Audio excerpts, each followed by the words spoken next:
Search মেনুতে click করুন এবং কন্ট্রোল প্যানেল টাইপ করুন।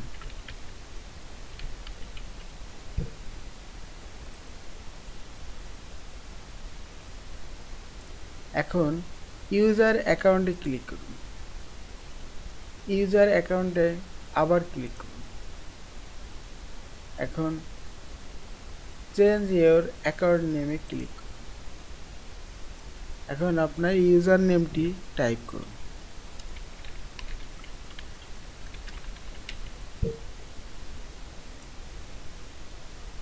এখন এখান থেকে বের হয়ে আসুন এবং Windows button plus L click করুন। দেখুন আপনার ইউজার নেমটি চেঞ্জ হয়ে গেছে।